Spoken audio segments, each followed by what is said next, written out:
And we are live. Welcome back to Takes by Fans. We got a great show for you today. As always, we are live every single day at noon Eastern. If you want to watch live, head over to twitch.tv/Takes by Fans.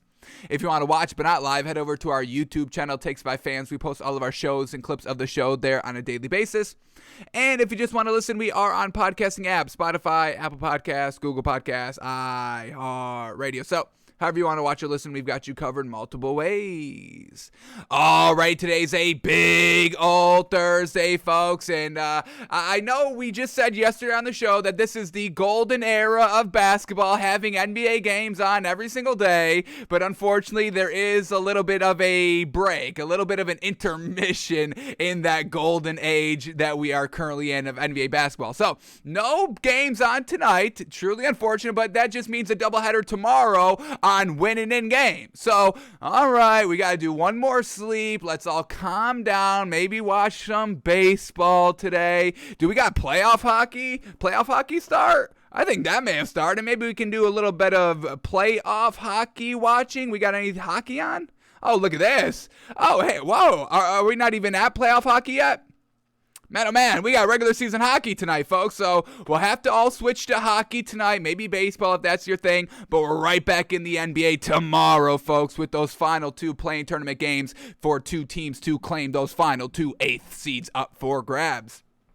So, today on the show, we are breaking down the games that were on last night, and folks, we've got our finger on the pulse, and that is absolutely fantastic. We need our finger on the pulse at this moment. This is the most crucial, important time to have our finger on the pulse, and we are doing very, very well. So, we'll recap the games from last night. No betting on the games tonight, truly unfortunate, but once again, tomorrow, folks, is going to be great.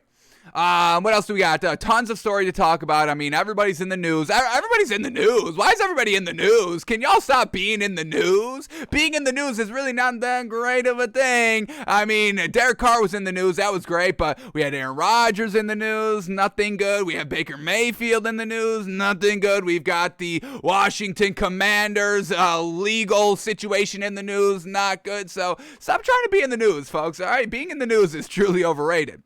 So, a lot of stories to talk about, and if we have time, we got to watch our man, Kenny Pickett. Is this man better than Malik Willis? I don't think it's that hard to be better than Malik Willis. I'm not buying him. I'm not seeing he's a mobile quarterback. Is that why everybody's gushing over Malik Willis? I mean, I'm not buying him, folks. So, we definitely got to see if there's other better quarterbacks in this draft class, or is this truly a bunk draft class? We got to get down to the bottom of it. So, Kenny Pickett, if we have time in the show for that.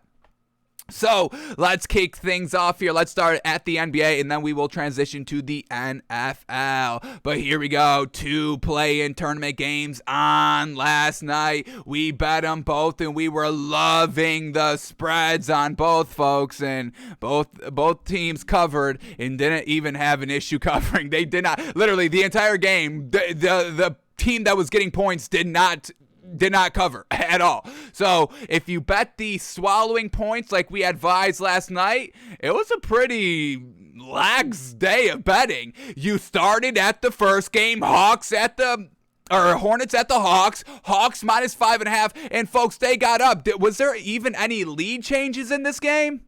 One lead change. You know, going back and forth. I think the Hornets did get out to like an 8-2 start, something like that. That was their big run, 8-2 start. And then ever since then, they were down big, bad, covering the 5 for the Hawks, no problem, all game long. So Hawks absolutely dominate the Hornets, folks. 132-103, 29-point win. Only had to swallow 5.5. Yeah, that's some value, folks. Sheesh. And that's what we were kind of alluding to at the top of the show. Our finger on the pulse. I mean, we hit 3-1 over the first 4 play-in tournament games, and we took the Clippers plus the 3, and they were leading the entire way. It's just that the Clippers beefed it. I don't think that we truly got it wrong. Yes, overall, it did not hit. We lost money, unfortunate. But overall, our thinking was correct. The Clippers were in control of that game. They just beefed it. So overall, we truly have our finger on the pulse here in the NBA. which, helps us be confident in our next picks coming up tomorrow and are already kind of a little bit of locked in playoffs. We've walked through the playoffs. We've crowned the champion. So, we're really feeling good on that too. So once again, we don't have to be worried about the Nets. I mean, if we were getting all these wrong so far, every single game missing, yeah, maybe we should go and reevaluate how we saw the playoffs playing out. But no. We've got our finger on the pulse at the perfect time of the season, folks. So I think we've got everything kind of locked in perfect. So maybe we bet. Do we bet Bucks to win it all? Can we even still bet that? Let's go to team futures here in the NBA. Series props. Can we do series correct score? Ooh, these are interesting. Wow, series correct score. Wow. What can we do? Celtics, Nets. Celtics, what do we got? 4-2, Celtics winning. Wow, look at that at plus 600. Wow, Celtics to win the series 4-2 is at plus 600. Real interesting. Love that. Wow, real interesting there on DraftKings. Great prop bets here to bet the exact series score for every single series. That's really cool. I may dabble in that, folks. I may dabble in that. But here we go. Back to the Bucks winning the chip. I mean, they're at plus 475. They're the second highest. Suns at the best odds at plus 255. Bucks second at plus 475. So, I mean, I'm feeling confident on the Bucks, folks. So maybe we drop a few bucks on Bucks to win the ring, plus 475. Pretty solid value there. But let's get back to the Hornets at the Hawks from last night. Utter domination from this Hawks team right off the rip, folks. And once again, well, let's start here with the Hawks. Trae Young, a magnificent game. 24 points, 11 assists, doing his thing. Wasn't efficient, 1 of 7 from the 3, but that's where Kevin Huerter stepped in. 3 of 4 from the 3 for 13 points. Bogdanovich still doing his thing. 3 of 7 from the 3 off the bench, 13 points. And these were all clutch threes, folks, to just keep building that lead. Hornets may, trickle, take about chip away 6 to 8 points of the lead. And then these threes just kept coming. We had Danilo Gallinari, 18 points, 2 of 5 from the 3, and man, oh man, as I'm recapping these numbers, it seemed way more efficient than this. That's how dominant the Hawks were, folks. I would have thought Danilo Gallinari shot 4 or 5 from the 3. Watching this game live, it was every time they shot the 3, it was just almost automatic, folks. So these numbers are a little surprising. Watching the game and looking at these numbers, I don't know if they truly line up on how I saw the game, but man, oh man, Danilo Gallinari hitting some nice shots. We had DeAndre Hunter, 2 of 3 from the 3, 22 points overall, 7 rebounds. So everybody got it done with this Hawks team, and once again, that home court advantage. These road teams are not able to overcome that home rocking crowd, especially, we've seen home teams get up big, and you're not coming, back from that with the home chance and the home crowd kind of working against you. So, man, oh man, Hawks taking advantage of that home court last night. And then for the Hornets, this is why we can't have Mason Plumlee. This is why the Hornets must get rid of Mason Plumlee this offseason. We have reached the Hornets' ceiling, having Mason Plumlee as their starting 5, as their starting big, as their premier big. You must move off of Mason Plumlee. He played 11 minutes last night, but just an overall liability. He couldn't really do anything. Going against Clint Capella, who had a magnificent game. Forgot to mention him. How do we forget to mention Clint Capella? 15 points, 17 rebounds, 3 blocks, 2 steals, 3 assists. Sheesh, folks. Holy moly. Clint Capella getting it done. Absolutely dominating Mason Plumlee in the starting lineup. And then Montrezl Harrell kind of comes in off the bench, and he doesn't do anything great. 9 points, 3 rebounds. We can expect more out of Montrezl Harrell. So this Hornets team, they desperately need a dominant big, and you really just need a big in general to compete for a ring, folks. Look at the 76ers, Bucks, Suns with DeAndre Ayton. The Nuggets potentially having back-to-back big MVPs. I mean, you really just have to go out and find that next big. And I know guards are so attractive because, hey, the big threes, the three play. Oh my God, big bingo. Steph Curry three-point shooting. It's fantastic. The great kind of Kyrie Irving-esque ball handles, and he's so explosive and he can make all the highlights. But at the end of the day, bigs are getting it done. They're winning MVPs. They're winning rings. I mean, you need a big in this league. So any NBA team, folks, if you do not have a dominant, and folks, we really just need tier 1 bigs. There's no room for really kind of tier 2 bigs. Clint Capella, in my opinion, is a tier 2 big. He is at the top of tier 2. But I mean, do we expect the Hawks to win the ring this season? I really can't see any situation where this Hawks team wins the ring this season. What does Vegas have the Hawks winning the ring at? What do we got? Hawks are third worst at plus 15,000 odds. Plus 15,000, folks. There's no way the Hawks are winning the ring here. They don't have a big. Look at the top predicted teams by Vegas, the highest odds to win the ring. Suns at number 1, DeAndre Ayton, great big. We've seen him be getting better and better. He's still young. He has the experience in the playoffs, being offensively dominant now. Suns with the great big. Bucks at the second best odds to win the ring. Having Giannis, I mean, what more do we say? Oh, and by the way, they have Marcus, no, not Marcus. It's the other twins. Brook Lopez. Why? What the heck am I saying here, folks? Why am I? It's Brook Lopez. There it is. Brook Lopez. All right. Yes, Brook Lopez. You have Giannis, obviously, the great big. But then you got Brook Lopez. And then, hey, you got Bobby Portis. I mean, they're kind of rocking with like 3 deep bigs, honestly, folks. Obviously, they get worse as you go from Giannis to Brook Lopez and Bobby Portis. We get it. But overall, I mean, having extra bigs, wow. So that's the Bucks. Then we get the Nets. And once again, everybody's falling in love with the Nets because Kevin Durant, Kyrie Irving, okay, they don't have a big, and once again, this is why we don't really classify the Nets as scary. And once Ben Simmons comes into this lineup, he's not going down low, folks. Even though he's 6'11", he's going to be the point guard facilitating the floor, so they're still not going to have like a classic big in that sense, but we know everybody's kind of overhyping the Nets. We don't buy into that. Next one, we get the Warriors, which I don't get that. Once again, what are we doing with the Warriors here? What are we doing with the Warriors? Then we get the Celtics, and that's just disrespectful to have the Warriors over the Celtics. Why?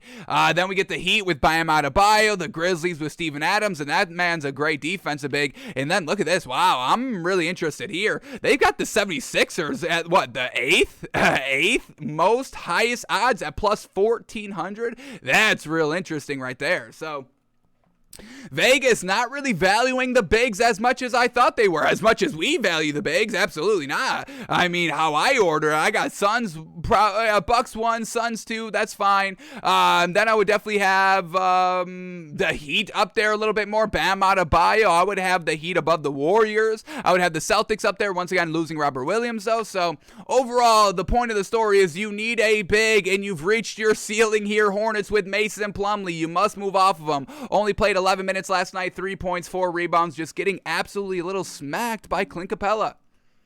All right, so you have to rely on LaMelo Ball and Terry Rozier to do it all, and they had solid games, nothing great, not efficient, but they're the ones dominating the shots. We had LaMelo Ball, 26 points, the 8 assists we love, but 4-14 from the 3, 28% on 25 shots. It's not efficient enough to get it done. Terry Rozier, 21 points, 3 assists, 4 rebounds, 2 of 8 from the 3, 36% shooting on 22 shots. I mean, those are your main scorers, your main shooters, and they just weren't efficient to keep up with that Hawks pace last night. Then we had PJ Washington. He took 10 shots and was efficient as heck, shot 70% for 17 points. But once again, LaMelo Ball and Terry Rozier put up like 50 shots by themselves combined. So, I mean, that's where all the shots are going, not efficient PJ Washington. And then Miles Bridges, 12 points, 4 assists, 4 rebounds, playing 29 minutes. Cody Martin off the bench, 2 points, nothing good. Kelly Oubre Jr., 1 of 5 from the field, rarely played in this game. He played in garbage time for the most part, but he wasn't getting the job done either, so not being able to rely on your bench scores, your main scores not getting it done, and that's definitely a recipe for disaster, and that's exactly what it was last night, losing by 29. Hawks get the win, 132-103, move into the game tomorrow for the chance to play the Cavs for that final spot. And man, oh man, Cavs, I don't know if they can win against this Hawks team, folks. I'm not loving the Cavs, but we will save all that for tomorrow. All right, and then we had another game, and once again, we took this team, both spreads, -5.5 last night, and we took the Pelicans -5.5, and once again, they cover that with not a problem. They win by 10, 113-103, and just like that Hawks-Hornets game, the Pelicans got off to a really kind of great start. Yeah, maybe the Hawks struggled in the first 3 minutes. Yeah, maybe the Pelicans struggled in the first 3 minutes, but only 2 lead changes this entire game. Dominated, had the lead up to 20, rubber banding 15-20 for basically the entire game. Spurs had a decent fourth quarter to make it look a little bit more respectable, only losing by 10. But overall, if you bet the Hawks -5.5 and the Pelicans -5.5, I mean, you were just kind of laying back, just relaxing, watching the game. Oh, this is great. I'm winning free money here, and I get to watch, some basketball. Not even sweating any of these games last night. So, bingo, bango, finger on the pulse, folks. Love it. So Pelicans get the win, 113-103, and the Pelicans' big three really all got it done. CJ McCollum, 32 points, 7 assists, 6 rebounds. Yes, efficient as sack shot, 52% on 23 shots. That's how you do it, LaMelo Ball. That's how you do it, Terry Rozier. Yes, CJ McCollum truly proving, hey, I can be the one. I love Damian Lillard, and we'll always have that kind of brotherhood friendship. Absolutely. But hey, I can be the number one. Hey, here it is, 32 points in my kind of first taste of a playoff game on a new team, as either the one or the two, whether you want to count Brandon Ingram the one, CJ McCollum the two. I think I have CJ McCollum the one, Brandon Ingram the two, but however you order it, CJ McCollum getting it done here. Great job, big time respect. Shout out CJ McCollum. We had Valanciunas, 22 points, 14 rebounds, solid. He had 3 turnovers, a little, did look a little exposed. I did like a kind of Jacob Poeltl on Valanciunas. I thought Jacob Poeltl did a wonderful job. And once again, that doesn't really surprise us. We love Jacob Poeltl, the Spurs 5. We kind of really, I really do want to put Jacob Poeltl in like tier 1 big category. It's tough. It's real close. But I mean, at worst, he's top big 2, top tier 2. So either way you slice it, Jacob Poeltl, I think, was kind of locking up Valanciunas a little bit. And we even get this, Jacob Poeltl playing 31 minutes last night was a +4 on the floor, even though, everybody else was kind of having bad news bears. Jacob Poeltl, the only positive producer for the entire Spurs team, going against Valanciunas. Big time shout out to Jacob Poeltl, folks. We really cannot stress enough Jacob Poeltl being absolutely magnificent. And once again, DeJounte Murray, Jacob Poeltl, they've got a nice young foundation here in San Antonio. You get that kind of knockout A1 tier 1 kind of superstar on your team. Yeah, you can maybe kind of finagle a kind of a big 3 here with that superstar plus DeJounte Murray plus Jacob Poeltl. I think I would be cool with calling that a big 3. Absolutely. So shout out to Jacob Poeltl, but let's go back to the Pelicans real quick. Valanciunas had a solid game overall. Once again, +11 on the floor, 22 points, 14 rebounds, 64%. Just the 3 turnovers were not the greatest, but overall, it didn't matter. They were still dominating the entire game. And then Brandon Ingram, another great performance. 27 points, 5 assists, 5 rebounds, shot 57% on 19 shots. So the big 3 all came together for the Pelicans. Herbert Jones had a really good game. 12 points, 2 blocks, 2 steals, 3 assists, 5 rebounds while shooting 71%. Jackson Hayes only took 1 shot last night, just kind of out there. Didn't really see anything great by Jackson Hayes. Really wish he would be better. I love his athleticism, but he just just doesn't really, him and Derrick Jones Jr., they've got so much great athleticism, but they just don't really know how to put it all together and how to kind of fit on the floor overall. They're great players, and I'm not trying to knock them, but they can be so much better. They can be so much more kind of effective for their teams overall. But Jackson Hayes, no points, 5 rebounds in the 20 minutes he played. And let's also shout out Jose Alvarado. Wonderful, 21 minutes off the bench, 12 points, 3 assists, shooting 3 of 4 from the 3. Well done there. So Pelicans, it's all shaking out, looking real good. Once again, that home crowd of the Pelicans. Spurs did pretty solid of trying to tame that home crowd, but overall, at the end of the day, the overall offensive production just was not there. So here we go for the Spurs. DeJounte Murray, 16 points, but only 5 assists last night. We know that's very light for him. He did have 9 rebounds, and he also shot 26%. Yikes, these guards, LaMelo Ball, Rozier, DeJounte Murray, shooting very, very low percentages on the road. That's not going to get it done in a playing tournament game, as we see.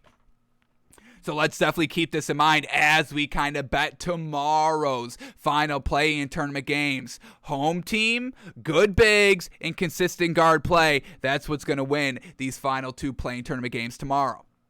Josh Primo only playing 10 minutes last night, 0 of 3 from the field. Unfortunate. Well, here we go. Jacob Poeltl, +4. Got to shut him out again, folks. It's just wonderful. 16 points, 9 rebounds, played 31 minutes, shot 70%. Well done going against Valanciunas. Very, very good performance there. Keldon Johnson, 15 points, 4 assists, 5 rebounds, but once again, 30% shooting on 20 shots, 0 of 5 from the 3. And then Devin Vassell with a solid 23 points to help out, leading team score. Off the bench, we had Josh Richardson, 12 points, and we had Lonnie Walker, 12 points as well. Even with 2 double-digit producers coming off the bench, it was still not enough to get it done. So Pelicans get the win. They're moving on. One more final game against the Clippers. That's going to be a tough one. Pelicans, they could do it. It's going to take a lot, and we'll see which team steps up tomorrow, either the Clippers or the Pelicans, see what that spread is. You give me Pelicans +6, I may take that. But we have to, once again, sleep on it one more day, see how we're feeling tomorrow, and go from there. But Pelicans get the win 113-103, and unfortunately the Spurs season has come to an end. And before we truly move off of the NBA, we were talking about this maybe last week, a couple weeks ago in the show, but down the stretch of the regular season where we were talking about going out and getting your spots, and we were seeing what teams they were putting on national television. They were still playing the Lakers even though they had no chance to get into the play-in tournament, officially eliminated. They always wanted to put the Lakers on TV, and we've got this stat right here that truly points out, like, hey, I mean, this is what happens in the national traditional media. They just stick with some teams that all get the attention for some reason, because it's a self-fulfilling prophecy where the media, they will only talk about the teams that get clicks, but the teams that get clicks are the only teams that they talk about. So, hey, while, the Spurs don't get clicks, the Lakers only get clicks. Yeah, the Lakers only get clicks because you only talk about the Lakers. So it's a self-fulfilling prophecy in the national media and kind of nationally televised games, and we get this right here. The Spurs play-in game last night is their first nationally televised game of the season. So they never even put the Spurs on TV when they were making that run to get to that 10 seed, because the Spurs were a really great team since kind of the All-Star break. Like, they were winning games and being consistent and being competitive at that point, and they never put them on national television. Even though the Lakers, with nothing to play for, they were still getting spots, because we get this. The Lakers, who were not in the play-in tournament, had over 40 nationally televised games this season alone. 40! That's half of their games. They played half of the Lakers' games. They were riding the 10th seed, the 8th seed, the 9th seed, the play-in tournament seeds all year long, and this is what they were putting on television? I mean, we voiced our kind of, distaste for that, disdain for that, throughout the show, periodically over this NBA season. This is why everybody's still brainwashed on the Nets. The national media only talks about the Nets because, only the Nets gets clicks. Only Kevin Durant and Kyrie Irving gets clicked. No, it's only because you talk about them. We've got DeJounte Murray. This man's a rising star. Did anybody even utter Jacob Poeltl's name this entire year besides us? We've been gushing over Jacob Poeltl this entire year. I've been wrestling with putting him in tier 1 category this entire year. But he gets no play in the national media. Why? Lakers, Nets, blah, blah, blah. Celtics are great. Talk about the Celtics. Talk about the Nuggets. Y'all hate talking about the Nuggets. Y'all are truly trying not to give Jokic the MVP. And actually, let me talk about this. I forgot to bring up this story for today. But there's a kind of, it's a hit piece. This is a straight up hit piece going around, folks. And I'm telling you, if you want to get conspiratorial, I'll get conspiratorial on this because I think this is what's happening right now. So a little bit of a story breaks yesterday. Kind of just like a laugh it off story. But everybody's picking up on it, folks. And everybody's kind of passing on the story, laughing about it, yucking it up, and that's what the conspiracy is supposed to be, getting you to yuck it up so when the announcement actually happens, it's lesser and be like, well, he didn't even care about it. This is a story that's breaking. Let me know if y'all heard it. Ready? Jokic misplaced. He doesn't know where his MVP award that he won last season. That's kind of the funny Smurfy story going around that everybody's picking up. Jokic doesn't even know where his MVP is. That's why Jokic shouldn't get the MVP, because he doesn't even care. He doesn't even, want the trophy. He doesn't even respect the trophy. He doesn't even know where it is. It should be on your mantle. It should be on a shelf. It should be in its own display case at the front of your house. As soon as you enter your house, it's right there, because that's what MVPs do. They have it out, and they respect the trophy. They want it cleaned and dusted every single day. They want it shown and displayed. Where Jokic, he just throws it. He doesn't really care. Jokic misplaced. Jokic doesn't know where his first MVP trophy is. That story just was kind of floating around social media yesterday. Everybody's picking up on it. The NBA is desperately trying to give Joel Embiid this MVP award. They do not want, and I don't understand the reason. They do not, I understand the reason, but they don't want Jokic to win back-to-back MVPs. That puts you in a category of greatness, folks. Steph Curry, back-to-back MVP. And the NBA does not want Jokic being compared to Steph Curry, because Jokic is not that high-profile player like Steph Curry is.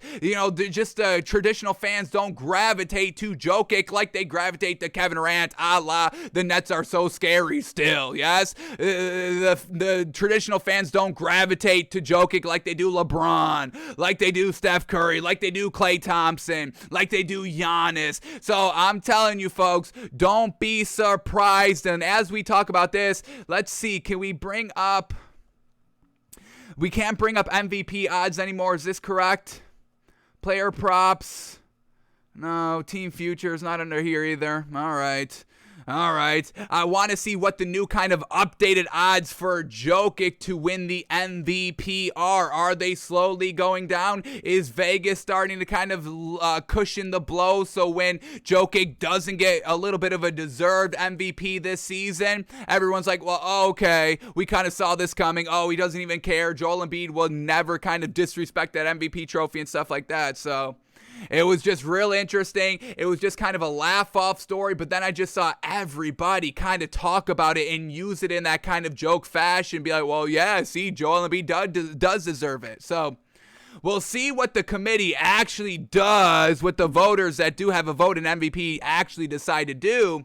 But, yeah, folks, if you want to get conspiratorial, I don't think that funny Smurfy Jokic story about him misplacing his MVP award, I don't think that's out there for nothing, folks. I don't think that's out there for nothing. So we'll see how that plays out. But Spurs getting disrespected once again. I mean, no nationally televised games besides the playing last night. Lakers getting 40. Come on. Can we do a little bit better, folks? When was the last time we even talked about the Lakers on the show? They don't interest me. LeBron's doing his thing, classic, but AD out, that team's a dumpster fire. We've been known that. We'll give our attention, we'll give our praise to other teams that truly deserve it, a la Jokic's MVP, a la the Boston Celtics, a la Jacob Podol, a la, who else do we rise up? Bryn Forbes. Can we talk about Bryn Forbes and why he's not getting more minutes, please? Yes? Let's talk about that. Let's talk about the Jazz being so gosh dang unclutch, it's not even funny anymore. Can we talk about that stuff? Yes? Stop it with the Lakers, folks. Please. Jeez. All right. So that is all the NBA we had to cover for today. So now let's shift gears a little bit to the NFL, where everybody's trying to make the news, and not for good reasons out here. So a lot of good stories to talk about. So let's start with the first one up, and this one's the one everyone's talking about today, folks. Going on a podcast, talking your talk, and once again, you could express however you feel. I've got no problem with that.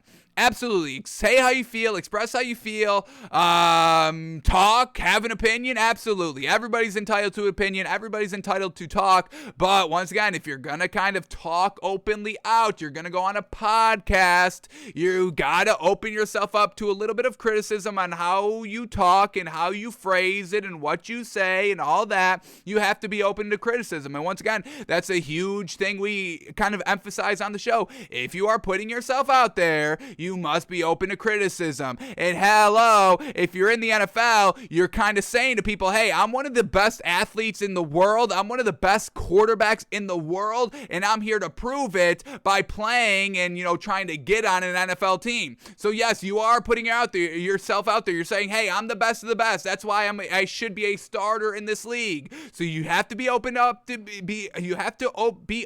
criticism, and you also have to just kind of expect people are going to knock you. People are going to use you as a joke, the punchline of the joke, the butt of the joke. That's just unfortunately just the way it is. I don't think there's any changing it. I think it's all just human nature. I don't think it all comes from a negative place. Once again, this is a very loaded, nuanced story. So, as we go off on tangents, as we do on the show, I do want to kind of bring up the thing about yin yang, folks. Y'all know yin yang?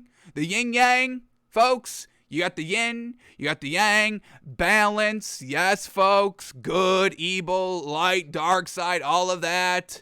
Yin yang balance. That's just what the world is. As above, so below. Folks, it's just nature. Nature seems to balance itself out. And that's the same thing with people, folks. The yin and the yang.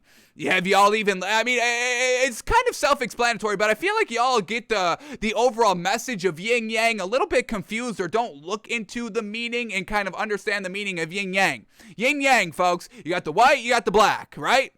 In the white, there's a little bit of black. In the black, there's a little bit of white, right? So with every kind of, let's just kind of use the traditional good and evil. The light side represents good. In every good, there's going to be a little bit of evil. You're never going to get rid of that. That's human nature. That's the yin yang, folks. That's been around forever. That's just kind of philosophy. That's, it's just kind of a little bit of philosophy. What else is it? Understanding human nature, whatever that kind of falls under. Philosophy, or another kind of brain science, whatever you want to classify it as. But the yin yang, and all the good that there is, there's always going to be bad. And in all the bad, there's going to be a little bit of good, folks. So the fact that, everybody uses all these generalizations and be like, oh, no, you're knocking, everybody's against these people. It's just like, let's rein it in a little bit. But let's try to get back on topic here. Let's talk about Baker Mayfield talking on this podcast, because there's some juicy quotes in here, folks. That's what everybody's talking about, these quotes. There's multiple quotes, and they kind of touch on different issues. So let's see what Baker Mayfield is saying, because once again, he is going to say he feels a little disrespected, and I do believe he has the right to feel absolutely disrespected. This was an unfortunate 4-year stretch for the man. No consistency, having to kind of come in and be the savior. That's a lot of pressure, and it unfortunately just didn't play out as well as it could have. And it's not good. It's not good. We've seen the stats, we've seen the records, and it's just unfortunately it all didn't just come together. So let's get to see what Baker Mayfield is kind of saying here and hear from this man's mouth for really kind of the first time in a longer format ever since Deshaun Watson was brought into Cleveland. So here we go. Let's read the first lead up to the quote. Baker Mayfield's time in Cleveland came to a sudden and ugly end this offseason. Truly ugly. Unsurprisingly, he isn't happy about how it all happened. The previously silent Mayfield spoke recently on the You Never Know podcast and didn't hide any of his displeasure regarding the Browns' decision to replace him with Deshaun Watson. So the first quote of Baker Mayfield says, quote, I feel disrespected 100% because I was told one thing and they completely did another. That's what I'm in the middle of right now. I got my taste of it because I've had 4 different head coaches in 4 years, a bunch of different coordinators. Talk about the highs. They always come back. But I've had great times my rookie year. I didn't start in the beginning. I came in and got to have fun in the back half of the year. 2019 sucked. 2020 was great, made the playoffs. 2021 was miserable. So let's unpack this first quote here. Baker Mayfield saying, I feel disrespected. Yeah, I've got no problem with that. A little bit of disrespect. And once again, y'all always talk about the side of, it's a business versus, doing the right thing. Y'all are always, on the extremes of those sides. But here, the NFL is a business and, they saw an opportunity to move off of Baker Mayfield, and he brought up a great point. He wasn't set up for success. Tons of different coaches. Like a new offensive coordinator every single season. So never had that kind of stability and consistency, and you definitely need that.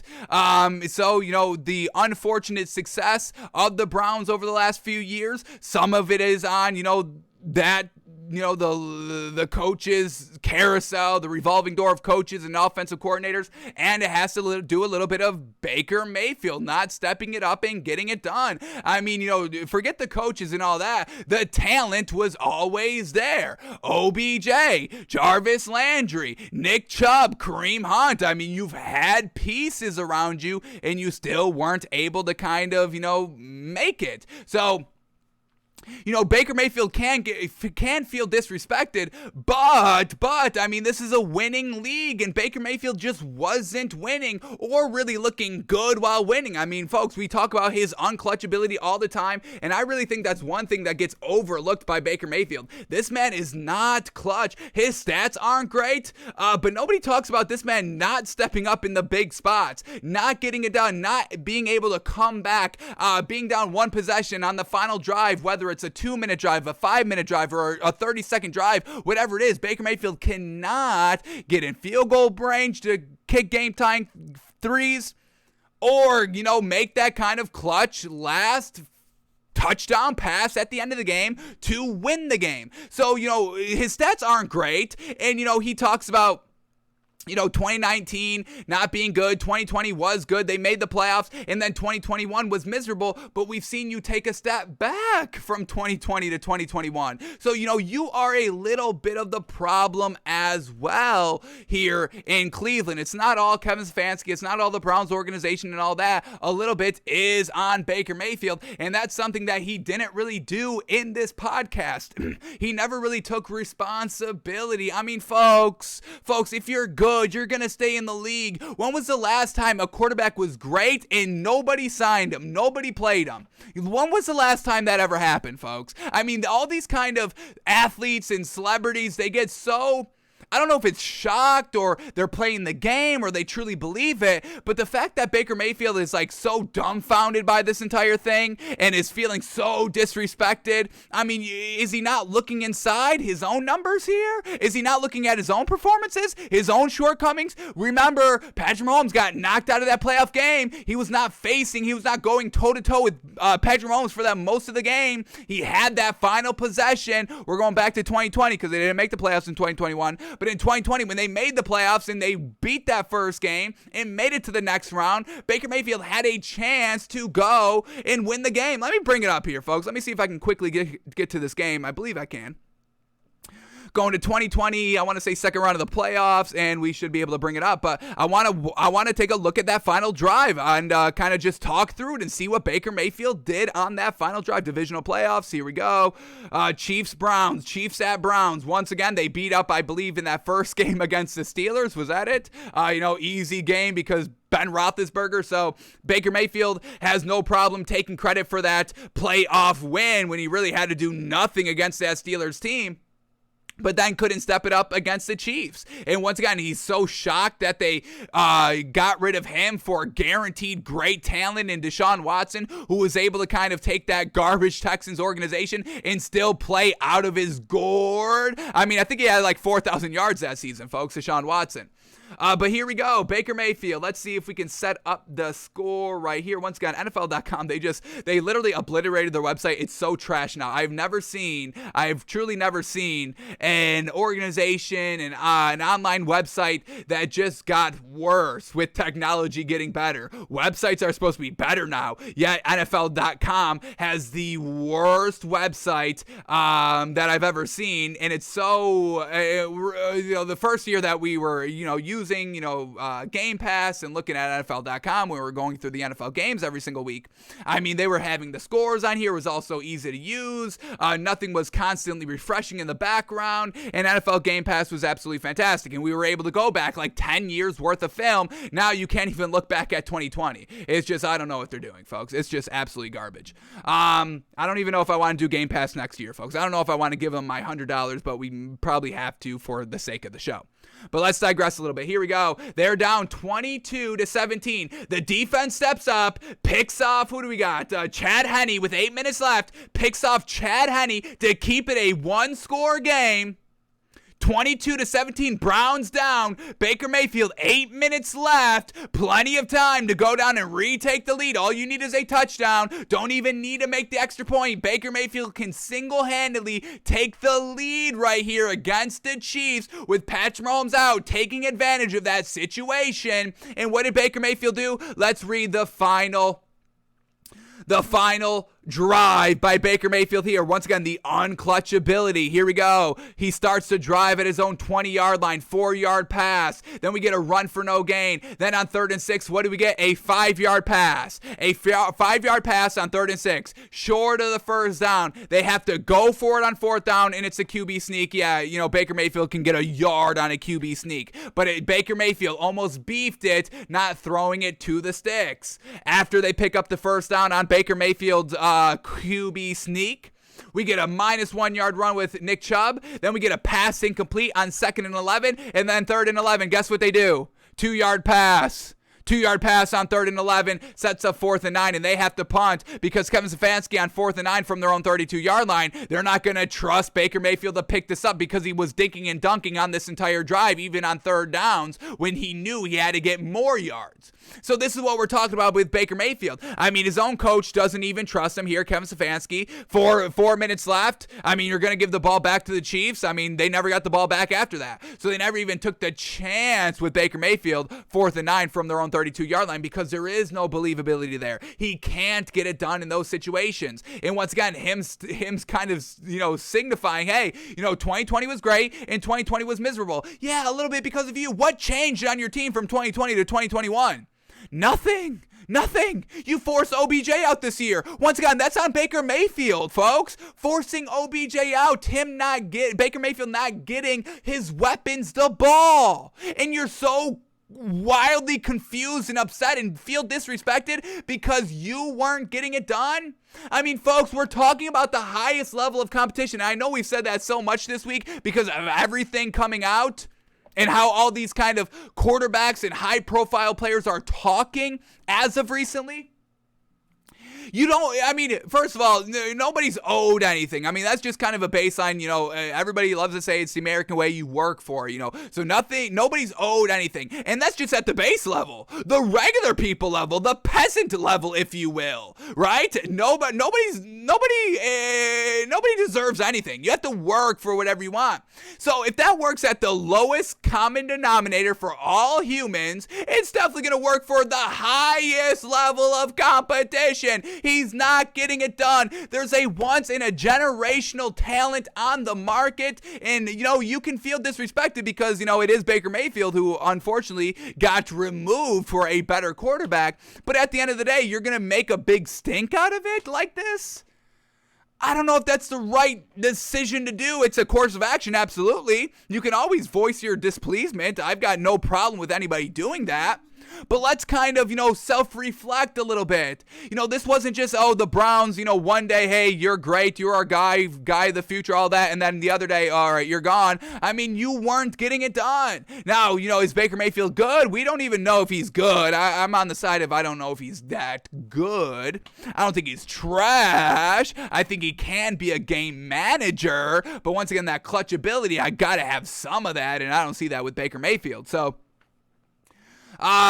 so far not great with Baker Mayfield. I've got no problem with him feeling disrespected, but once again, I mean, it's a little bit of you too. I could feel for Baker Mayfield a little bit more if, he was winning playoff games and putting up, 65% completion percentage every single season, 4,000 yards, not turning the ball over, clutch, coming back from behind and all that. But we've literally gotten nothing, even close to any of that for Baker Mayfield at all in his first 4 years. So, unfortunate there, but let's keep going here. He's got more quotes here, so let's go to the next one.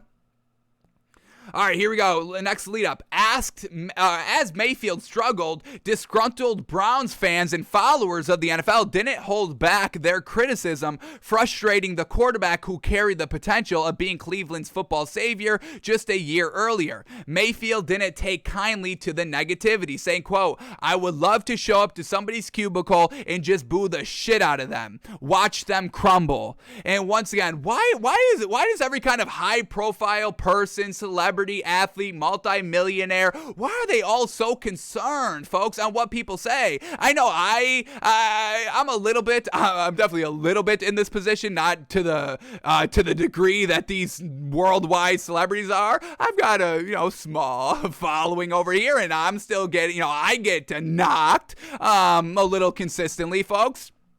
And I still come out here every single day. I'm not taking that to heart. It's called social media. You cannot look at it. There is that classic meme of how do you stop online bullying? It's a picture of somebody closing the laptop. I mean, you have the option not to look at the negativity or actually just look at the positivity, because it's not everybody's knocking Baker Mayfield. You will always find the support. Once again, everybody loves Aaron Rodgers.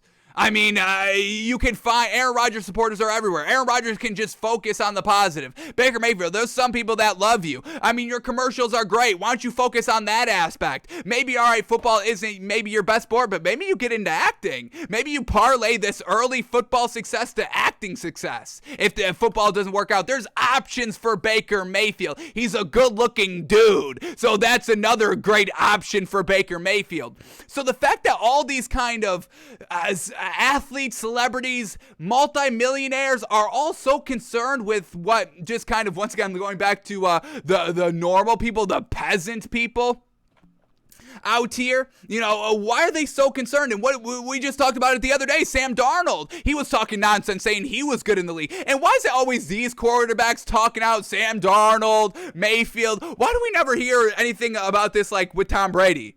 Or Patrick Mahomes, or Aaron Rodgers. Aaron Rodgers doesn't even really, he does this a little bit. He's not the perfect example, but he doesn't go to these extremes like Baker Mayfield and Sam Darnold do. But Tom Brady, Patrick Mahomes, they never do this. Why? Because they're great and they know they're great? I mean, everybody knocks Patrick Mahomes' brother. You don't think that gets under Patrick Mahomes' skin? And so far, Patrick Mahomes hasn't really kind of lashed out to the normal people, be like, hey, stop making fun of my brother, blah, blah, blah. Even though, y'all do have some right to make fun of that man. Some of the stuff is I don't agree with. But we digress on that. But yeah, I mean, why is everybody wanting to kind of, want to get out their frustration? Why are all these people, all these famous, great athletes letting people get under their skin? Once again, I'm not in that position, so, would I feel different in that position having kind of the world at my skin? Maybe, but at the end of the day, there is going to be positivity. Once again, yin yang. There's good, and then there's also bad. Why don't you look at the good? Why does everybody focus on the bad? And that just speaks to everybody. Once again, Facebook, that's what it is, a negativity machine. Y'all love negativity. Why are you focusing on the negativity? Why don't you focus on, I'm pretty sure, let me go to a comment. I want to find this. Does Baker Mayfield even have any supporters? Because I'm sure he has at least one. I'm going to go to Baker Mayfield's Instagram right now, folks. Baker Mayfield's Instagram, and I want to find the good quotes. Why don't you focus on the positivity, yes? Here we go, Baker Mayfield on Instagram. As soon as it loads, folks, here it is. 1.6 million followers.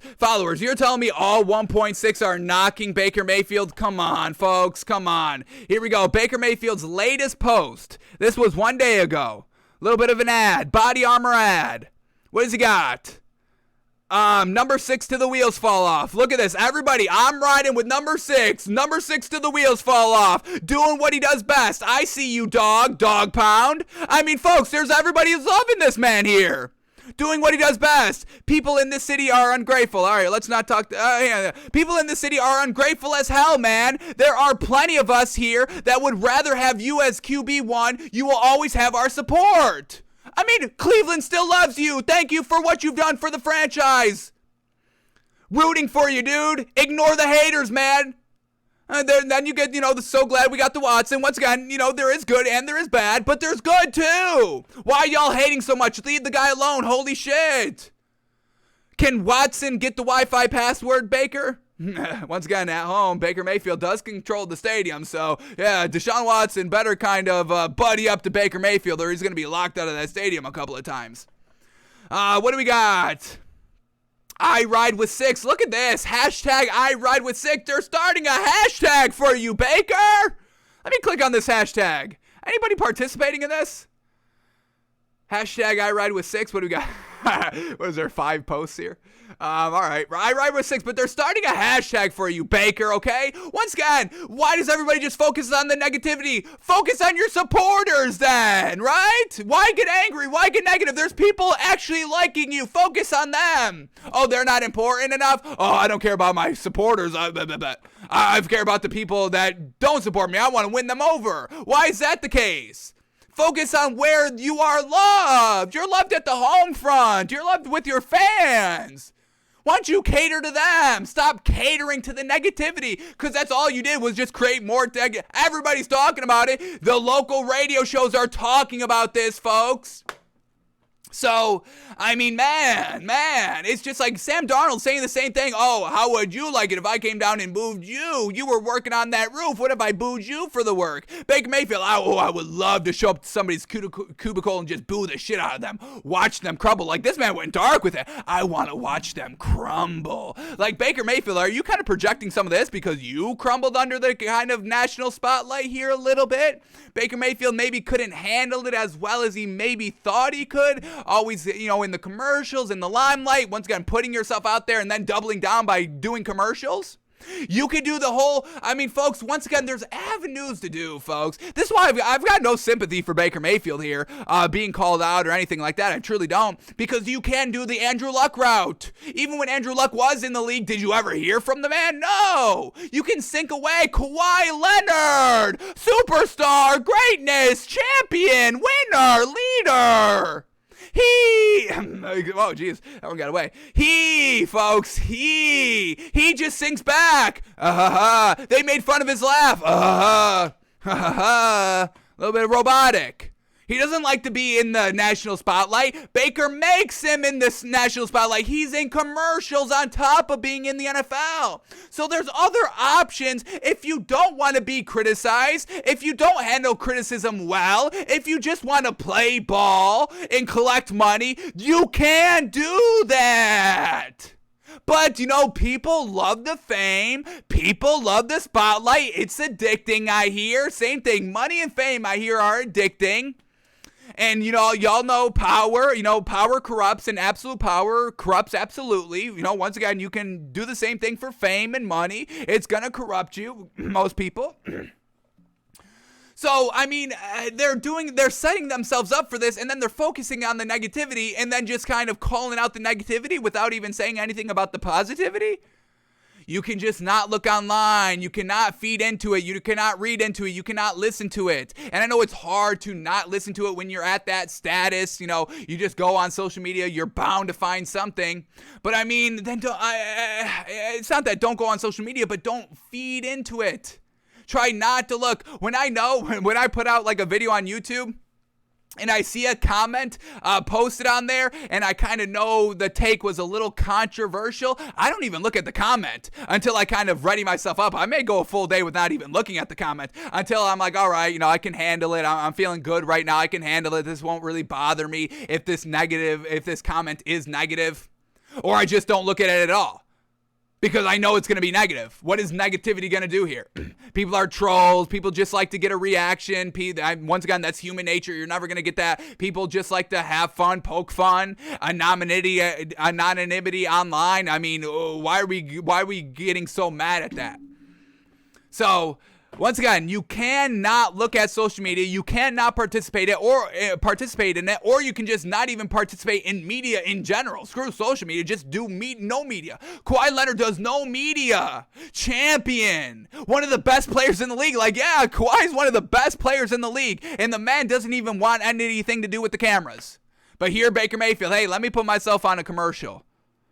Let me be out there because he likes it. You don't do anything you don't like. You don't do anything you don't think you're good at. Baker Mayfield playing football. He thinks he's good at that. Open yourself up for criticism. Baker Mayfield, you're acting. You're putting yourself out there because you think you're a good actor. And I think you are. I love those commercials. They're great. They're funny. He's very personable. He comes across great. His comedic timing is great. Sorry, you're not the best football player in the planet. I mean, what are we doing here? Him, Sam Darnold, will you relax? Will you get over yourself? You're not the best of the best. Oh, boo-hoo. Sorry, you're not the best of the best. Oh, my goodness, I feel so bad. Come down to the studio and boo me. Come down to McDonald's and boo the fry cook. Go ahead and do that. If that's going to make you feel better, bullying, the peasants over here as you fly off. You literally, Baker Mayfield would hop on a private jet, fly down to McDonald's, punch the fry cook in the face, and then get back on that private jet and go back home. Okay, if that's what you want to do, I mean, I don't condone that, but if that's what's going to make you feel better about yourself, then I think you have to once again look internally, and that's where it all stems from. Can we all look internally? Oh yeah, I'm not the best. Oh yeah, I didn't clutch it up in the playoffs. All right, I can understand them moving off of me. I may not like it, I may not agree with it, but I'm not going to go on this podcast and, talk about how, oh my God, feel bad for me, pity me, woe is me, whoa, I've got nothing, oh my God, I did everything right. You didn't do everything right. Oh my goodness, I know you weren't put up in the best circumstances. It's unfortunate. Not everybody comes into the best circumstances. Hey, the best player of the draft has to go to the worst teams. I mean, that's just kind of how it's set up. The worst team in the league gets the number one overall pick. The number one overall pick is usually the best player in the draft. So, yeah, that's just not unfortunate circumstances. Either get over it, try to improve, do everything you can, get in the lab and get it done, or don't. So, there's options, there's avenues. What else do we get here by Baker Mayfield? Another quote. Let's read this lead up. Here we go.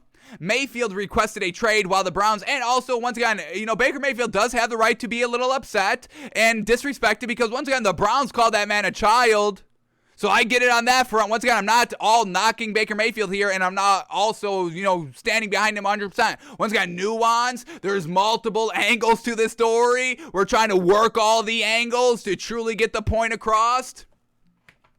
So, yeah, I mean, we called it right off the rip. We even felt bad for Baker Mayfield at that point. We came out and said we felt bad for Baker Mayfield. We've felt that before. I don't feel for him right now off this podcast, but when, it initially happened and Baker Mayfield wasn't saying anything, yeah, we were here defending Baker Mayfield. Do I have a tweet here? Did I tweet out a clip of that? Anything? I know we did. I just don't know if I clipped it and put it on Twitter. I know we said we wanted him to go to the Lions. We would absolutely love that. But I also went for bad on Baker Mayfield. I was trying to look for every single way I could give Baker Mayfield the benefit of the doubt. We were trying to boost him up a little bit. So, yeah, once again, I mean, we did feel bad for Baker Mayfield because he was disrespected by the ownership when they called him a child, because now that's affecting your future. Here we go. We said we would gush over Baker Mayfield to the Lions. I mean, there it is. All right, back to this. Back to the quote. Let's see what else we get here. Here we go. Mayfield requested a trade while the Browns were still courting Watson. To this point, he's still on Cleveland's roster with no destination in sight, saying on his podcast appearance, quote, "I'm just looking for stabilization right now." That's absolutely fantastic. I've got no problem with that. Going with the Browns, yeah, absolutely. I would be looking for stabilization as well. Quote again, "I know what I need to do for me to be the best version of me and be able to lead an organization. I'm in a good place right now. I have no clue where I'm going." So Baker Mayfield feeling at peace. Hopefully he truly means that internally, because once again, you can't have peace if you don't have internal peace, folks. Get right with yourself, folks. All right, what else do we get? Next lead up here. He's hoping he finds such stability with his next team, which remains undetermined, especially after the Colts traded for Matt Ryan, saying, quote, "This would have been a week and a half ago. I would have said Indianapolis, probably the most likely option," which seemed like no. I mean, we know they got swindled by Carson Wentz. We instantly knew they would not go with Baker Mayfield. We like Baker Mayfield. We don't love Baker Mayfield, but we like him, but we don't like him enough where we would have endorsed him for the Colts. We're endorsing him with the Lions, folks, okay? We know the Lions aren't that great. And once again, the Colts got swindled by Carson Wentz. They're not going to bring in Baker Mayfield. Once again, Baker Mayfield, once the Colts didn't trade for you, once again, look internally a little bit. Why didn't they get me? What can I work on to get better? Yes, reflect. 62% completion percentage is not going to get it done. Let's be accurate, Baker. Yes, you had weapons. You forced OBJ to force his way off of the Browns. That is a weapon that you had a little bit of a hand in playing a part of him wanting to leave. So once again, Baker Mayfield is not clean and 100% innocent on this. And once again, he's framing it like he is the 100% victim. And this is where we have the little bit of an issue with it. You're not a victim here at all. It's unfortunate. It's a business. It's a cutthroat business. All business is cutthroat. That's what y'all say all the time. Oh, it's a business. Businesses can do whatever they want. Businesses don't have to kind of, have free speech and do all the kind of rights that are protected under the Constitution. That's y'all. That's y'all. Oh, that bakery doesn't have the right to, refuse to bake a cake for the gay couple. Oh, no, they do. Oh, once again, this is all coming from y'all, folks. Y'all say this. So, Baker Mayfield, really, I do not see how Baker Mayfield can put this not any on him. But let's get back to this quote. "Even then, no idea. I'm ready for the next chapter, the next opportunity, because the only one I'm guaranteed with the next spot is 1 year. I have 1 more year of guaranteed contract. I have 1 year wherever I go, and it's my next interview. It's something to put on my resume for the next job, whether it be I play that year, wherever it's going to be, and they extend me for longer, or if it's that year and I get picked up somewhere else. I know I have this 1 year to do as much as I possibly can. It's not extra pressure. It's just I've been here before." So, hey, Baker Mayfield, I love hearing that from him. He knows, hey, I got 1 year to truly prove myself. Whatever I can do, wherever I go in that 1 year, I know I've got to kind of be the best I can possibly be. So, yeah, okay, we're going to hold him to this. If you're going to go out there and, put your neck out here and say all this stuff, that sounds really good. This all sounds really good, but I'm not going to let you kind of sound good and then, let us forget about it in, 6 months, when the NFL resumes again. So Baker's putting himself out here again saying, hey, I know this is it. It's not pressure. It's not extra pressure. It's just I've been here before. I know what it is, so I'm going to go out and do it. So Baker Mayfield, wherever you go, we're going to hold you to this. We're going to hold you to this. Yes? Go out and do whatever you can. Once again, we're not 100% giving up on Baker Mayfield. I definitely think he deserves a second chance in this league. We want him to go to the Lions, folks. But to do this entire, hey, woe is me, and act a little bit, a tad, he did come off when you actually hear it. I know we're just reading the quotes here, but when you hear the tone and how he says it, he is having a little bit of holier than that, a little bit, not to the extreme, very, very tad, but he is kind of saying like, hey, this isn't really all on me, or really any of it's on me. I got slighted, they were the ones slighting me. So, yeah, let's rein it in a little bit here. Baker, yes. Final quote, here we go. Mayfield's arrival in Cleveland signaled a significant change for the franchise, which had cycled through an incredible number of quarterbacks since returning to NFL action in 1999. For 4 seasons, Mayfield brought the stability he now seeks elsewhere. He believes his efforts won't be forgotten in Cleveland, even as his number 6 jersey fills clearance racks throughout Northeast Ohio. Damn, you don't have to do him to that. Damn, who wrote this? Nick Shook getting a nice dig in there, even though his jerseys are on the clearance racks. Damn, okay. Final quote, here we go. Quote, I really truly, honestly have no regrets of my time in Cleveland of what I tried to give that place. True Clevelanders and true Browns fans know that. That's why I can walk away from the whole situation feeling like I did it. And once again, yes, focus on the positive aspects. There are Browns fans that will ride and die with Baker regardless. Wherever, like if you are a big name, you will have fans regardless of what happens. Even Deshaun Watson amidst all those sexual assault allegations, everybody was going to bat for Deshaun Watson. That's not the best example to use because, once again, while somebody's going through that process of guilty or innocent, we should always assume not guilty. But at the end of the day, even if Deshaun Watson was found guilty of every single one of those crimes, there still would have been people supporting Deshaun Watson. So focus on your supporters. Don't let the doubters, the haters, the critiques, the criticisms, the national media, social media, me, us, whoever, don't let us get under your skin. Well, I'm just calling it like I see it from a fan standpoint, from just purely football standpoint. Y'all know how we do on the show.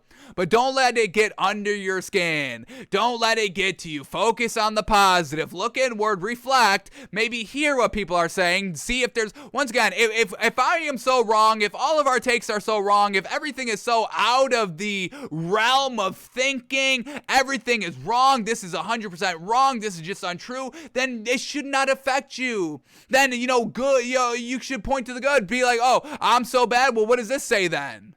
Hey, if I'm so wrong, you should be able to easily point to be like, here, this is why you're wrong. This is why what you're saying is nonsense. It should all be right there if it's so easy, if we're so wrong, right? So focus on the positives, look inward, get better. Baker Mayfield trying to stay positive a little bit. He's getting a little brutalized here. A lot of people are going at Baker Mayfield, making this whole situation worse. So hopefully Baker Mayfield doesn't truly implode on himself here. But just take a deep breath, take a step back, look to the future, leave Cleveland, and, hopefully they don't have success without you, so you can point back to be like, well, they got to the playoffs with me, couldn't get to the playoffs with Deshaun Watson, which we all know isn't going to happen. Deshaun Watson will probably win them a ring in a year or two, so not going to look out good on Baker Mayfield, but he's just not the fit. He's not the guy. He's not the guy you need. It's unfortunate for Baker Mayfield out here, so that's that. Hopefully we cleared all the points we were trying to get and all the dots we were trying to connect there. It sounded good to y'all, hopefully. But that's the whole Baker Mayfield news breaking today, yesterday. Everyone's got to talk about it, so there it is, folks. And as we kind of, this kind of relates to that whole thing as well. Once again, the things that, don't need to be said, I don't point out the obvious here. Once again, I'm just talking out here. We're just strictly, in the realm of talking, where, we're in a perfect world where nobody's feelings gets hurt. And we try to just stick a little strictly to what they're doing on the field. Yes, we talk about some off-field stuff as well. But we try to give everybody the benefit of the doubt here. And once again, we're not out here purposely trying to hurt people's feelings. No, we are here to talk sports. People like sports talk. Sports is entertainment, and people talk about entertainment. So here we are talking about sports, talking about entertainment, yes? We are not trying to hurt anybody's feelings intentionally or unintentionally. That is not my goal. I don't like feeling bad myself. I don't like being criticized, but once again, here I am putting myself out in the open. So I have to be open to it. I don't have to agree with it, but I can't get mad at y'all for criticisms, whether true or not true, hurtful, not hurtful, whatever it is. I can't get mad at y'all for doing that.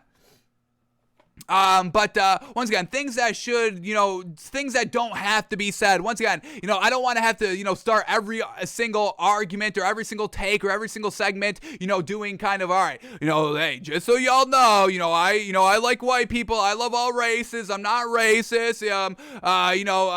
We're talking, I love everybody. Give us 1 second, folks. Hang on.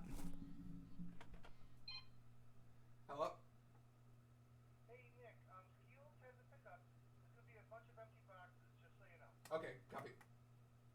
Yep. Okay. Sorry about that. But once again, just things that don't have to be said. Not trying to hurt anybody out here, obviously. But Colin Cowherd tweets this out yesterday. And once again, this is just something that I didn't think needed to be said, but maybe does need to be said every now and then. But this is what the man tweets. He says, the health and well-being of the athlete and his future is, believe it or not, more important than your enjoyment of his talent or the quote-unquote history of the game. And that's exactly it. I mean, we could get all, rowdy and talk and, people have money on the line, people have time on the line with these teams and players, betting on the teams, buying their merchandise. We're talking about these teams, we're talking about these players, but absolutely, I mean, these players' families come first. Their well-being comes first. So when, if we're like, oh my God, how dare you miss that game? Of course, we're not trying to be like, oh my God, you're such a bad person because you chose your family over sports. Of course not, folks. Of course not. Family comes first. Tom Brady can stick up 2 middle fingers to everybody, be like, fuck y'all, I gotta go. Like he basically did, retiring. Hey, fuck y'all, I'm not doing this anymore, even though I can, and I just showed you I can, which was probably the biggest disrespect to me. Like, you're gonna retire on this season, even though we had to sit through Peyton Manning's noodle arm win a ring, having to sit through two declining Ben Roethlisberger seasons, and you just walk off on top because you want to spend time with your family? Disgusting. Of course we're going to be selfish when we talk because we're just talking. Folks, once again, we truly have to separate talking and making official statements. If I'm here to make an official statement, I will make an official statement. None of this is official statement, folks. If I'm going to do an official statement, it's going to be not in this kind of setting that we're doing right here, that the show is based on. There's talking and there's official statements. If I'm going to make an official statement to be like, Baker Mayfield is truly personal level trash for, for wanting to go down and, criticize and boo just an office worker at his cubicle. An official statement is, hey, Baker Mayfield, you're a piece of shit. Like, human level, take all the sports out of it. You're a piece of shit. That's an official statement. Talking is like, Baker Mayfield, you want to do this? What are you, a clown wanting to do that? Why is every kind of millionaire wanting to go down to the peasant, to the small person, and want to boo them at their cubicle? They're so insecure about themselves in that regard? That's what you want to do? That's what you want to do? Okay, you do that, okay. See, the talking and the official statement, different intention, and that is also what it is as well, intent. When did we start taking intent out of everything?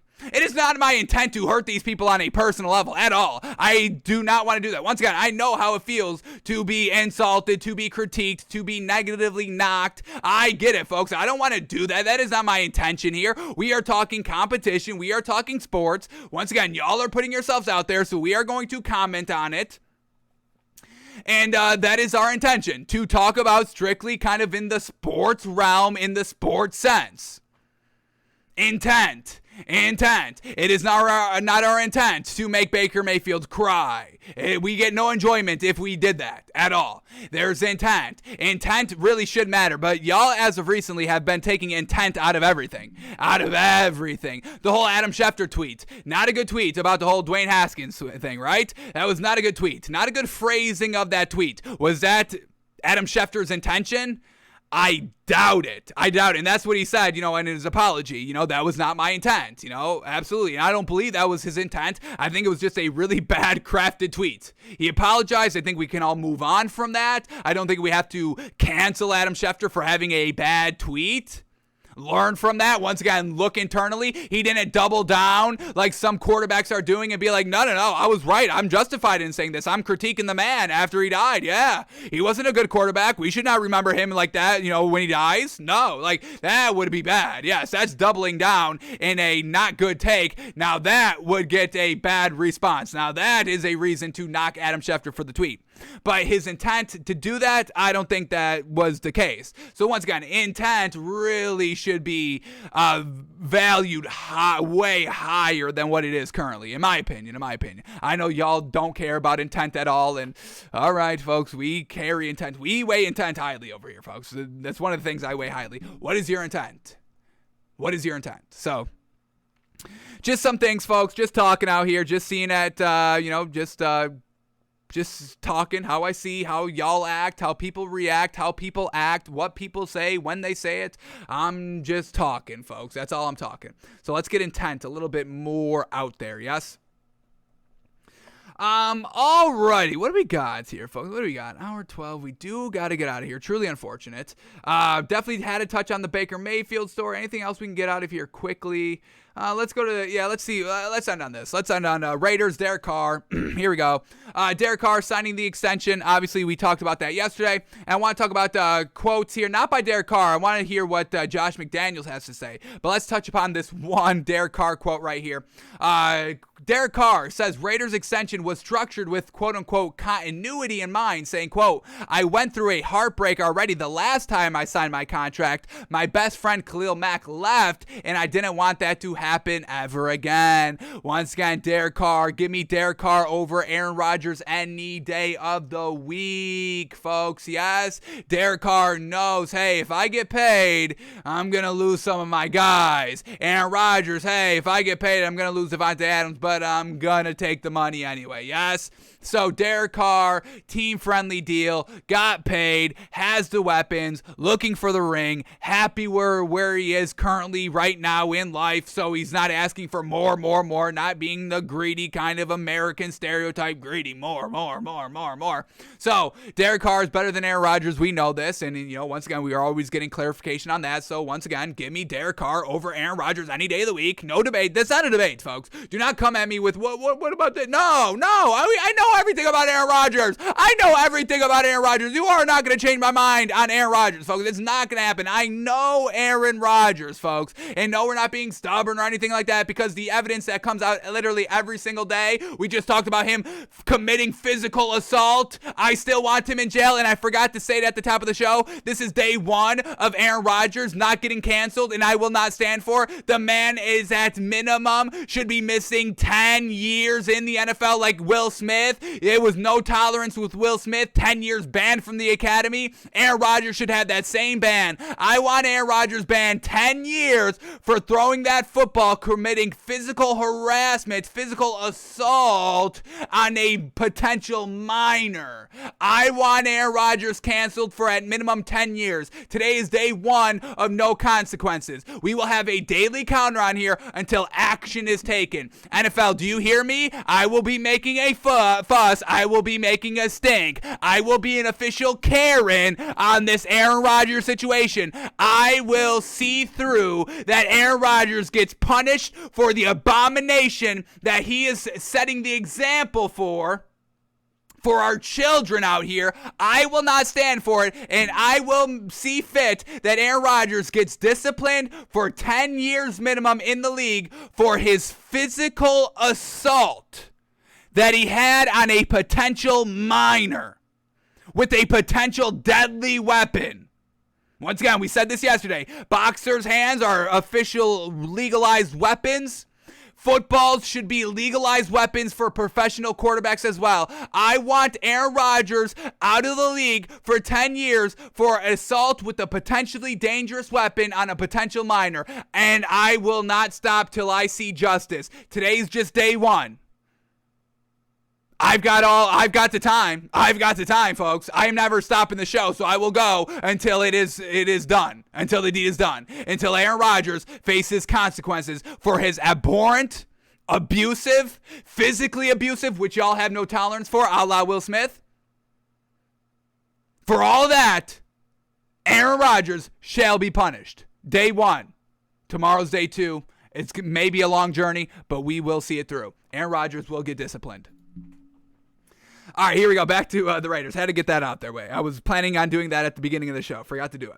All right, here we go. So that's what Derek Carr was saying. Hey, team-friendly deal. But we want to hear what Josh McDaniels says. Because, we just, saw that the Raiders started their voluntary workouts 2 days ago. And then he gets paid. We thought the timing was good. So Josh McDaniels pretty much is gushing over Derek Carr already. Just seeing him for 2 days. And y'all are still hesitant to call this man even good after watching this man for like 5-6 straight years being great. So, Josh McDaniels, I'm going to side with Josh McDaniels on this one and not y'all. But here we go. Let's see what Josh McDaniels has to say about Derek Carr in this contract extension and, what else he's got to say. Let's see what the man's saying. Here we go. Josh McDaniels, can we buy? Do we have to drop another $10,000, folks? We've been dropping $10,000 like hotcakes over here on teams winning the Super Bowl. Are we going to be gushing over Josh McDaniels with Derek Carr with what he's saying? Do we have to drop $10,000 on the Raiders to win the Super Bowl? What are their odds? Well, let's not spoil the odds. If we come across the odds because we gush over it, that's how we'll do it. But let's see if we get that gush feeling, that gush. I don't want to say that gush tingle. No, we're not gonna say that. All right, here we go. First lead up to the first quote.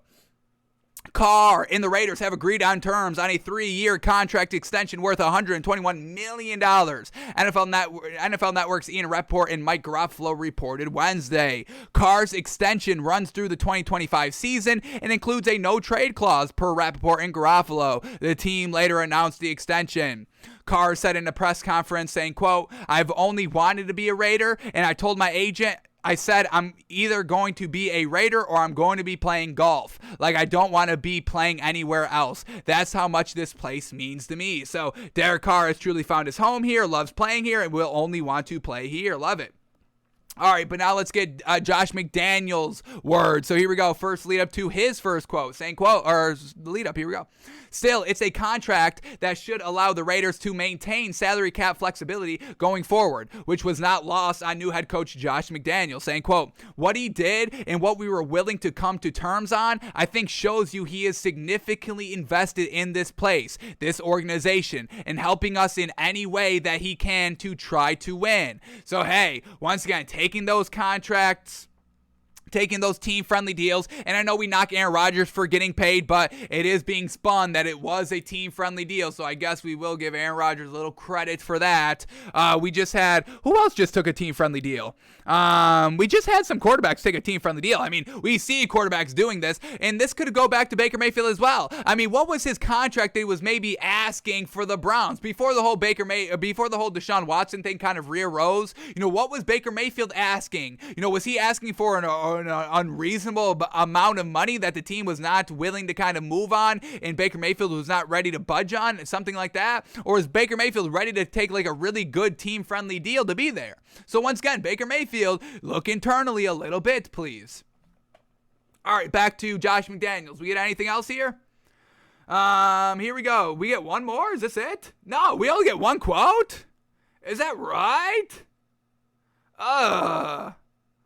I thought we were getting more Josh McDaniels quotes. That one? That's it? He's truly a man of like few words out here. We'll see if that plays well for him. Interesting. All right, I thought we were getting more from that. How disappointed. Oh, I'm so disappointed. All right, so definitely not gushing over the Raiders. I like the Raiders. We're not gushing over them and ready to drop $10,000 on them to win the Super Bowl. But Josh McDaniels, we know he's a pretty solid offensive coordinator for the Patriots, and he should do a decent job here, hopefully, with this Raiders team. All right, what else we got? Anything else quick? Yeah, let's save this. I do want to talk about this one thing quickly. OBJ. OBJ potentially going with the Patriots. This is something that we're hearing a little bit. The Patriots continue to keep communication with OBJ in his camp. Now, why I'm telling you OBJ will not go to the Patriots, I will put money on this. I will put the show on this. OBJ will not go to the Patriots, folks. Why won't he go to the Patriots? I'll give y'all a few seconds to run through the reason why OBJ, where did he come from right before the Rams, folks? What was his quarterback looking like right before the Rams, folks? Exactly. That's why OBJ will not go to the Patriots, folks. Mac Jones is unproven, folks. I like Mac Jones maybe a little bit more than the national media. I saw some really great throws from him throughout the season. No great consistency and really floundered in that playoff game. But overall, some really great throws throughout the season.